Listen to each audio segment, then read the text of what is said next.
오늘 함께 나눌 말씀의 제목은 말세에 고통하는 때 첫 번째 시간입니다. 말세에 고통하는 때 소제목으로는 자기를 사랑하는 자라는 제목으로 우리가 하나님 말씀 함께 상고하도록 하겠습니다. 우리는 이론의 여지 없이 말세를 살아가는 성도입니다. 그러므로 우리가 누릴 수 있는 특권은 무엇인가? 성경의 계시가 완전히 완성된 상태로 우리 품에 와 있다는 것이죠. 이 66권의 성경이 더욱이 위대한 하나님의 사람들을 통하여서 성경 속에 감추어져 있던 이런 비밀들이 점점 우리에게 오픈되어 가고 있다는 점은 우리에게 있어서 너무나도 큰 축복이고 특권 중의 특권입니다. 하나님 품에 가 있는 믿음의 조상들이 우리를 보면서 부러워할 것이죠. 왜냐? 예수님의 초림도 보았을 뿐만 아니라 그 우리 주님의 말씀이 모두 완성되었고 그 완성된 말씀이 시대 속에서 우리에게 비밀이 점점 오픈되어 있다는 것은 큰 특권이자 축복인 것이죠. 그러나 동시에 주님이 이렇게 축복을 주시고 특권을 주신 만큼 무엇도 크느냐? 책임도 크다는 것입니다. 책임도 크다. 그 책임이 큰 것 중에 하나가 뭐냐? 이 말세에 고통하는 때에 우리가 어떤 자세를 취하느냐. 이게 너무너무나 중요한 것입니다. 내가 너희에게 예수를 안 줬느냐? 내가 너희에게 신구약 성경 66권을 안 주었느냐? 시대마다 하나님의 사람들 통해서 이 비밀을 알려주지 않았느냐? 이랬을 때 그럼 너희는 뭐하다 왔느냐? 너는 뭐하다 왔느냐? 한평생 너가 잘 먹고 잘 살아 이러면 주님 앞에 책망이 크다는 것이죠. 지옥을 간다는 것은 아니지만 주 앞에 부끄러운 구원을 받게 된다는 것입니다. 특별히 오늘 바울이 얘기하는 이 관점, 말세를 우리가 어떻게 볼 것인가에 대한 이 관점이 오늘 말씀을 통하여서 설교하는 저부터 담겨나는 우리 사랑하는 성도님들에 이르기까지 이 말씀이 귀하게 저와 여러분들의 심령 속에 새겨질 수 있게 되기를 축복합니다. 1절 보시게 되면 너는 이것을 알라 말세에 고통하는 때가 이르러라는 말이 나옵니다. 말세에 대한 사도 바울의 예언입니다. 바울도 예언했죠. 예언하고 있는 것이 말세는 언제냐? 종말이 가까운 시대입니다. 종말 예수님의 재림이죠. 예수님의 재림과 최후의 심판이 가까이 온 시대를 말세다라고 합니다. 근데 바울이 뭐라고 얘기하냐면 그 말세에 고통하는 때가 이른다라고 얘기해요. 고통하는 때다. 고통을 당하는 때다라는 의미라기보다도 영문 성경을 보게 되면 There will be terrible times. 끔찍한 시대가 오리라 얘기하는 끔찍한 시대. 예. 또 다른 말로는 인류 최악의 시대가 온다는 것입니다. 인간 역사에 있어서 최악의 시대가 온다. 자, 근데 중요한 게 있습니다. 여기서 우리가 생각해야 될 게 뭐냐? 누가 보기에 최악의 시대냐는 겁니다. 누가 보기에 최악의 시대인가? 두말할 필요 없이 사도 바울의 모범을 따르는 참된 성도가 보기에 최악의 시대라는 것입니다. 그러면 참되지 못한 성도나 또는 불신자가 보기에는 말할 수 없이 좋은 시대입니다. 이 관점 그냥 비슷하게 넘어가는 게 아니고요. 완전히 극과 극이 달라지듯이 관점이 달라지는 것입니다. 제가 여기 중요한 형용사를 붙였습니다. 그냥 성도가 아니고 참된 성도입니다. 참된 성도가 보기에 이건 정말 테러블 타임이다. 끔찍한 시대가 왔구나. 끔찍한 시대가 도래하고 있구나. 그러나 참되지 못한 성도나 또는 불신자가 보기에는 말할 수 없이 좋은 시대입니다. 자, 우리가 이제 이 부분에 대해서 이제 조금 더 깊이 있게 묵상하기 전에 한편 우리는 뭘 발견할 수 있느냐? 시대를 분별하는 것을 넘어 미래를 예언한 사도의 영적인 분별력, 통찰력을 우리는 주목해 볼 필요가 있습니다. 사도 바울은 그 시대가 오지도 않았는데 벌써 그 시대를 눈으로 보고 어떠한 사람들이 어떤 특징을 가지고 살 것이라는 것이 2절부터 5절까지 쭉 논설되어 있습니다. 우리가 이 말씀을 붙잡고 사모하는 첫 번째 이유는 뭐냐면 말세를 분별하기 위함입니다. 동시에 두 번째 중요한 목적은 뭐냐? 주님이 사도 바울에게 주셨던 미래를 보는 예언자적 선지자적 눈이 목사인 저부터 그리고 우리 사랑하는 우리 성도님들에게까지 그대로 전가될 수 있기를 주님의 이름으로 축복합니다. 이 눈을 가진 사람에게 사람이 와서 붙습니다. 구원받을 만한 자, 하나님이 구원을 예정시켜 놓은 사람들이 와서 붙어요. 그 사람이 주님의 말씀을 전해줄 통로라는 것을 알기 때문에 주님이 그 사람을 사용하시고 그 사람의 영이 본능적으로 반응하여 그 사람에게 붙는 것이. 우리 본문으로 좀 돌아와서 이와 같이 최악의 세대에 관하여서 예언하면서 사도 바울이 무엇을 얘기하고 있느냐?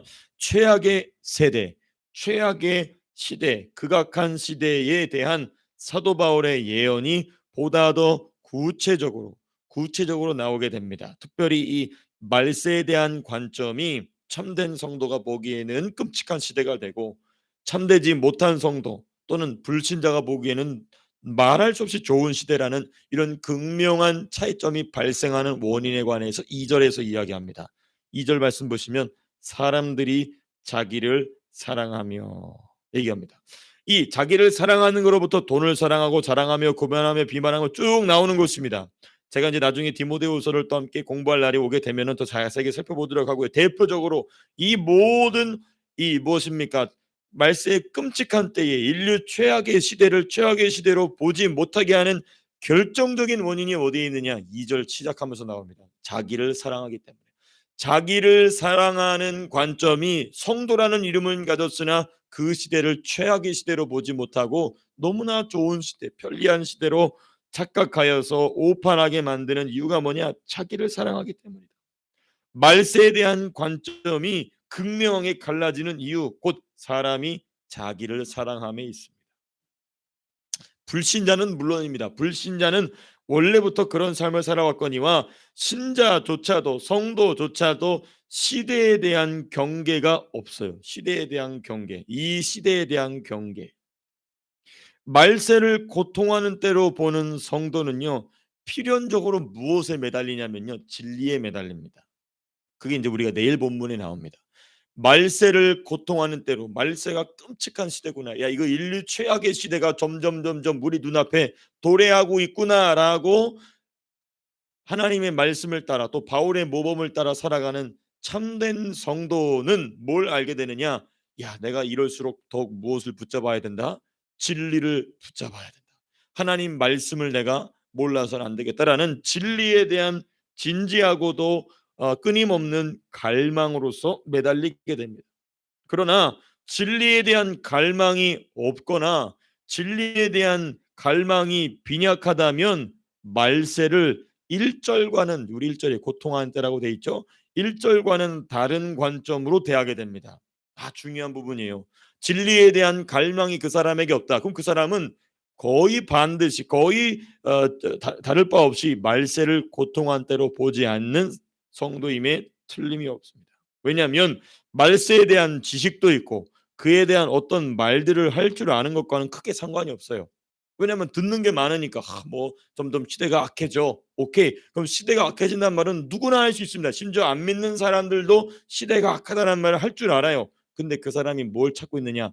진리를 찾고 있느냐? 그런 진리를 찾고 있는 진지한 태도와 자세가 있느냐? 없다면 그 사람은 말세를 고통하는 때로 보고 있는 사람이 아닌 겁니다. 정말 말세를 고통하는 때로 보고 있다면, 야 이거 내가 이 상황 가운데 어떻게 살아야 될 것인가? 그 태도가 이제 우리가 내일 본문에 보면 사도 바울이 이야기합니다. 그래서 진리에 매달리는 성도는요, 어떤 일을 하게 되느냐? 자기 사랑을 버리는 것, 자기를 사랑하는 것, 자기를 사랑하는 것을 버리는 것과 그리고 주님 사랑에 애쓰게 됩니다. 내가 어떻게 하면 주님을 더 사랑할까? 야, 내가 보면 볼수록 내가 나를 사랑함이 너무 심하구나. 내가 이것을 어떻게 하면 버릴 것인가? 그리고 내가 어떻게 하면 주님을 더 사랑할 것인가? 이게 바로 어떤 사람이냐? 주님이 애타게 찾으시는 성도입니다. 막 너무 잘해가지고 주님만 사랑하는 그런 사람 많지 않습니다. 하나님은, 우리 주님은 어떤 사람을 찾느냐? 자기가 자기 사랑을 이기지 못해서 몹시 괴로워하면서 주님을 사랑하기 위하여서 그 마음속에 고통이 있는 자, 주님이 그런 사람들을 사랑하시고 그런 사람들을 불쌍히 여기시는 분이시라는 것이죠. 자기를 위해 사는 것에 허망함, 허무함, 어리석음을 깊이 발견하는 성도. 그 성도가 어떤 사람이냐? 자기 사랑하기를 멈추기 위해 몸부림치는 성도라는 것이죠. 그런 사람들이 무엇을 볼 수 있냐? 그런 성도들이 무엇을 볼 수 있느냐? 말세를 고통하는 때로 볼 수 있게 된다는 것입니다. 말세를 고통하는 때로 본다. 자, 근데 우리 오늘 본문은 자기를 사랑하지 아니하며 주님 사랑하며 진리를 찾기 위해, 왜냐 말세가 고통하는 때, 말세를 고통하는 때로 보고 있는 성도들에 관한 얘기라기보다도 오늘 본문은 말세를 고통하는 때로 보지 못하는 성도들의 특징을 지금 바울이 쭉 얘기하고 있습니다. 첫 번째 특징은 뭐냐? 말세를 고통하는 때로 보지 못하는 성도의 특징. 첫 번째, 우리가 방금 뭐라고 나눴냐면 사람들이 자기를 사랑한다. 자기를 사랑함으로 쭉 2절, 3절, 4절, 5절에 나온 얘기 쭉 다 보면 자기를 사랑한다. 자, 그런데 우리가 이 5절을 보면 참 중요합니다. 경건의 모양은 있다라는 말을 볼 때에 경건이 뭔지는 아는 사람들이라는 거예요. 이 이야기는 불신자가 아닙니다. 신자라는 거예요. 그러니까 제가 말씀드린 대로 참되지 못한 신자고 참되지 못한 성도가 자기를 사랑한다는 겁니다. 불신자는 말할 것도 없거니와. 그러니까 성도가 돈을 사랑하고, 성도가 자랑하고, 성도가 교만하고, 비방하고, 부모를 거역하고, 감사할 줄 모르고, 거룩하지 못하고 쭉 나오는 것입니다. 성도가 배신하고, 조급하고, 자만하고, 쾌락사랑해를 하나님 사랑하는 것보다 더, 왜냐면 힌트가 또 나와 있죠. 하나님 사랑하는 것을 알기는 안다는 거예요. 근데 그것보다 뭘 더 사랑하냐면 쾌락을 더 사랑한다. 이게 이제 자기를 사랑하는 사람, 자기를 사랑하는 성도의 특징이다. 이게 이제 말세의 특징이죠. 말세를 고통하는 때로 보지 못하는, 너무 좋은 거예요. 너무 좋은 시대인 거죠. 두 번째, 말세를 고통하는 때로 보지 못하는 사람의 특징, 사실상 성도의 특징이죠. 참되지 못한 성도의 특징. 6절, 7절, 8절, 9절 쭉 나오는데요. 좀 이제 하나씩 좀 보시게 되면 6절에 보시게 되면 7절을 보시게 되면 이 사람들의 특징, 말세를 고통하는 때로 보지 못하는 성도의 특징은 뭐라고 하냐? 7절 보시면 항상 배우나 끝내 진리의 지식에 이를 수 없느니라, 이렇게 얘기해요.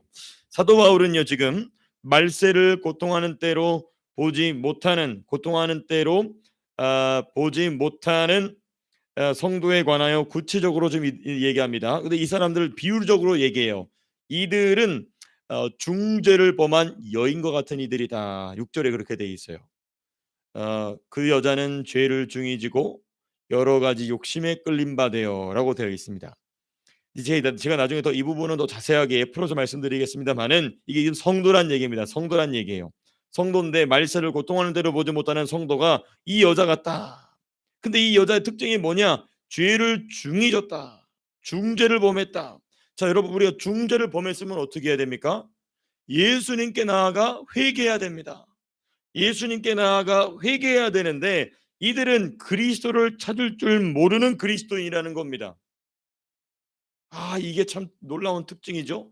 중죄를 범했으면 그 중죄까지도, 심지어 주님은 가룟 유다까지도 용서할 준비가 되셨던 분이셨어요. 그런데 이 사람들은, 이 여인은 어떤 사람이냐면 중죄를 범했으나 그리스도에게로 나아가지 않는 그리스도, 명목상의 그리스도인이죠. 노미널 크리스천이라고 그러죠. 명목상의 그리스도인인 것입니다. 이들의 특징에 관하여서 바울이 6절에서 더 자세하게 이야기하고 있습니다. 첫 번째, 그들 중에 남의 집에 가만히 들어가.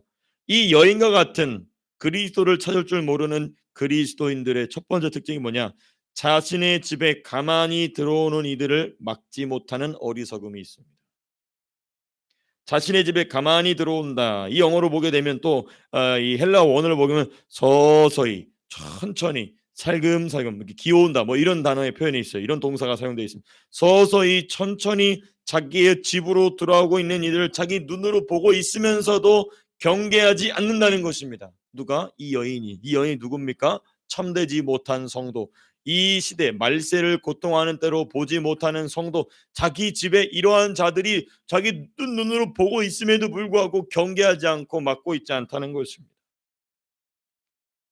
이들이 왜 이 여인의 집에 들어오느냐? 이 여인을 조종하기 위해서 자기를 컨트롤하고 자기를 다스리기 위해 살금살금 들어오고 있는 저들을 막을 줄 모르는 어리석음이 이 여인에게 있었고, 이 여인은 누구를 비유하고 있느냐?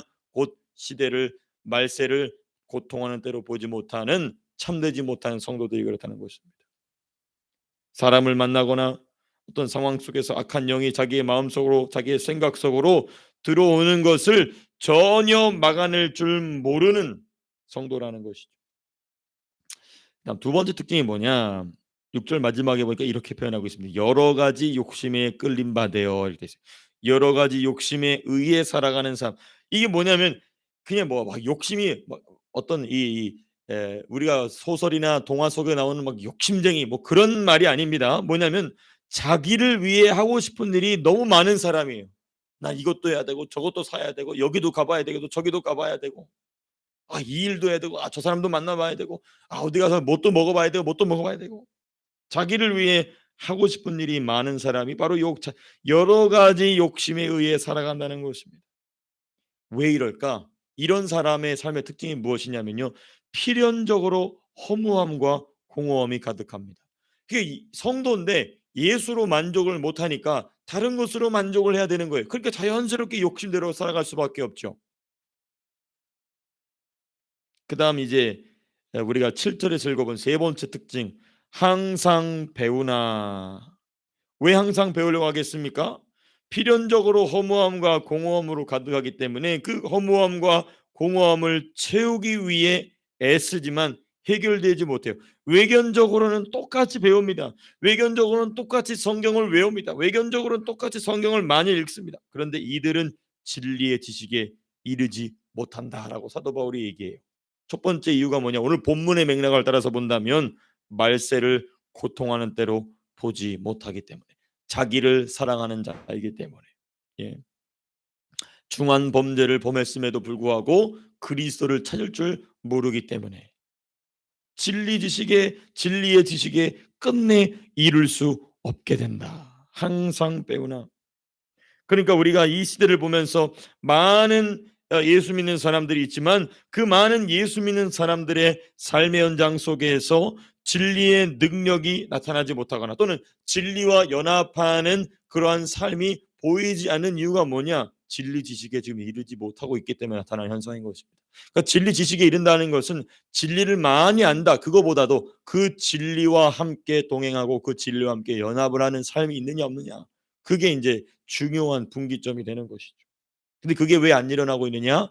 말세를 고통하는 때로 보지 못하고 있기 때문에.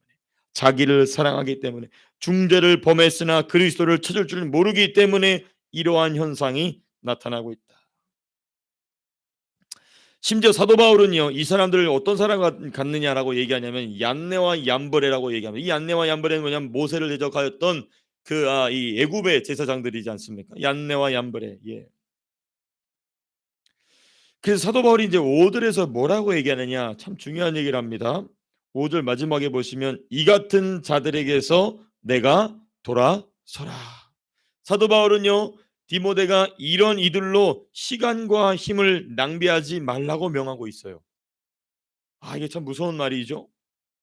이들로 말미암아 시간과 힘을 낭비하지 말라. 왜 그랬을까? 8절 보시게 되면은 마음이 부패함과 믿음에 관하여는 버림받은 이들이기 때문에 너는 이런 이들을 잘 분별하여서 이들로 말미암아 시간과 에너지와 너의 모든 이 사역적 에너지를 이들로 말미암아 낭비하지 말라. 이들은 돌아서 이들에게서 돌아서라. 이들을 버리라. 이렇게 이야기하고 있어요. 왜 그랬을까? 대신에 청결한 마음을 가지고 믿음으로 살기 위해 애쓰는 자들에게 집중하게 하기 위해서.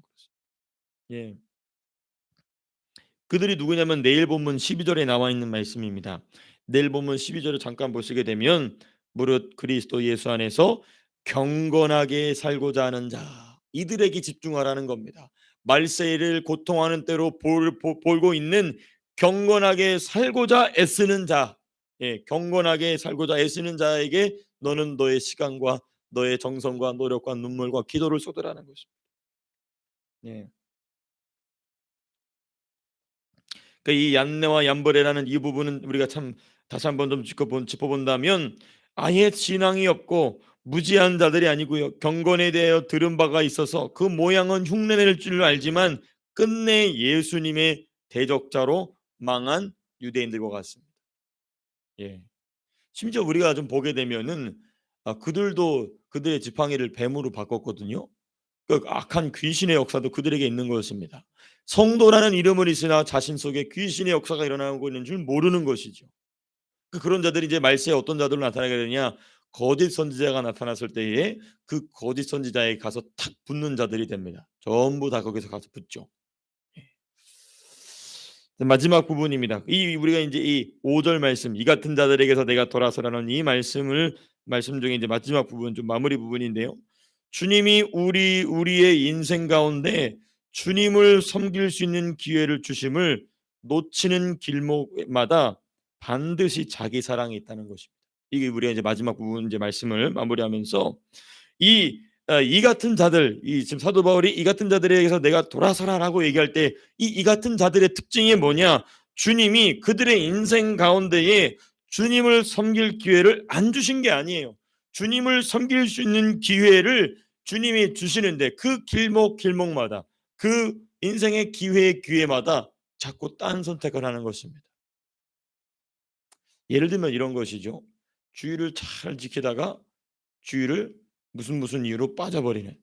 그 본인한테는 그게 별로 그게 무거운 일이 아니거든요. 근데 그게 아주 주님 입장에서는 그 부분이 아주 중요한 시간이었다는 것입니다. 그 시간을 본인은 중요한 줄 모르고 그것이 중요하다는 것을 아는 옆에 있는 사람은 가슴이 타는 것이죠. 근데 그러한 선택들이 계속되는 것입니다. 근데 그러한 선택을 내리는 원인이 무엇이었는가? 돌아보니 사도 바울이 2절에 얘기한 것처럼 자기를 사랑하는 일 때문에 그렇게 된다는 것입니다. 자기를 사랑함으로 인생의 길목마다 그것을 놓치게 된다는 것입니다. 은혜를 주시고 말씀을 주시는 하나님이 주시는 우리 주님이 주시는 은혜의 기회를 놓친다는 것이죠. 무엇 때문에? 자기를 사랑함 때문에 은혜의 기회를 놓친다는 것입니다. 말씀을 맺도록 하겠습니다. 말세에 고통하는 때를 살아가는 우리가 자기를 사랑하는 것이 무엇인가, 또 경건하게 살아간다는 것이 무엇인가를 이 말씀을 통하여서 저 여러분들의 심령 속에 깊이 새겨서 우리 오늘 본문은 이 자기를 사랑하는 자들이지만 이 내일 본문 은혜에서 우리가 소망을 얻는 것은 무엇이냐? 어떤 사람이 경건한 사람이냐? 경건에 이른 사람이 경건한 사람이 아니고요. 경건하게 살기 위하여 애쓰는 자가 경건한 자다. 이게 참 우리에게 주는 큰 소망인 것입니다. 저와 여러분들이 이 말씀을 통하여서 말세를 고통하는 때로 보고 주님이 주님이 우리에게 주신 사명을 위하여서 우리의 인생을 온전히 주님께 드리실 수 있으시게 되시기를 주님의 이름으로 축복합니다. 제가 기도하고 마치겠습니다.